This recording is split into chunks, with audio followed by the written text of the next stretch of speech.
And welcome back to Superior Sunrise. Mark Oppel, joined by our good friend, Dr. Glynn Tonsor, ag economist at Kansas State University. Doctor, always great to visit with you because you have a lot more data every time we visit. We'll start out by looking overall at this feeder cattle market right now. Your thoughts? Yeah, there's definitely a lot of moving parts and stress throughout the cattle industry. Feeder cattle prices are under some pressure, and certainly in the midst of lots of uncertainty. There's a lot of reasons for that, but if I had to hone in on one in our brief time here, it would be changes in the corn market and by extension the feed cost environment. So feedlot operators are facing cost of gain that are right on par basically with the value of fed cattle. So that puts profit pinch on feed yards and what they're able and willing to pay for feeder cattle.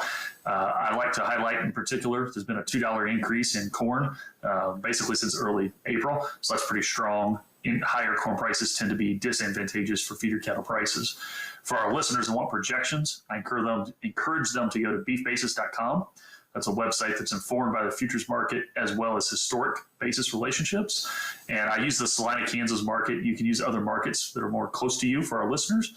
But sitting here today, as of May 4th, we're projecting 800-pound steers to be sold the end of May. Might bring about $141 per hundredweight. And then 6-weight calves to be sold late October, $161. Those numbers are going to change, and they would be down from, if you asked me 6 or 7 weeks ago, but I encourage listeners to use that resource to update their own projections. Now, that ties right into really, we go from here, Doctor, looking at the ties. This ties right into reviewing the ongoing data that we mentioned. You get superior programs and with the support of Merck Animal Health. Give us an update there. Yeah, my broad comments were setting the stage, sort of treating all feeder cattle equal.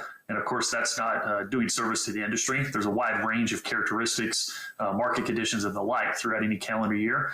2020 was certainly one of those where there's a lot of variation. The year to take all years was pandemic influences. But myself and Dr. Renter here at K-State, this will be the second year we've partnered both with SLA as well as Merck Animal Health to analyze their video auction data. So that's what we've done. There's over 14,000 transactions during calendar year 2020 that underlie our analysis. And just to remind our listeners that may not be familiar, the intent there is to figure out what the marginal value of differences in characteristics or value-added programs is on the sales price of either calves or feeder cattle. And just to kind of wet the whistle for our listeners in our short time, I made note of a couple of findings. So in our national models, looking at calf prices, calf lots that sell that are deemed very uneven, so there's a lot of weight variation in the lot, sell for $2.59 per hundredweight less than those that are deemed even. So that's an example. If you can put together more uniform lots, your sales price will be better, is the point.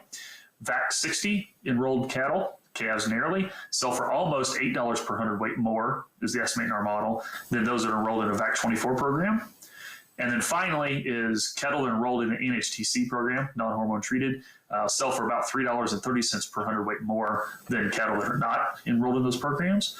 There's a long list of those kind of findings I could give you. That's just three, as I said, examples to wet the whistle. But the key part there is you can't just look at sales price. You have to control for a lot of differences in weight, region, time of year, and so forth to get a more refined estimate on those premiums. And that's what we hope to do in that report each year.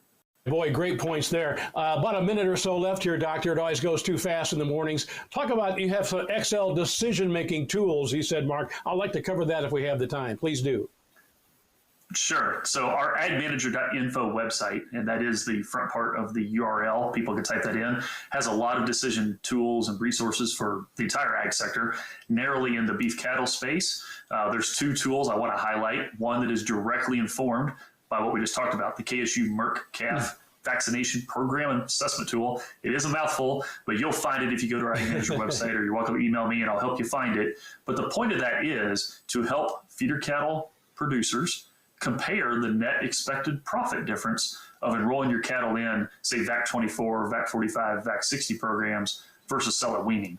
We directly use the insights from that SLA database report that Merck sponsors each year, and I hope producers will make use of that so they make a more informed decision each year about what program they want to target. Well, it's always great to visit with you. Great information. You'll have even more as all these sales take place here, Doctor. Dr. Glynn Tonsor joining us this morning from Kansas State University. A lot more Superior Sunrise to go. We'll be right back after this.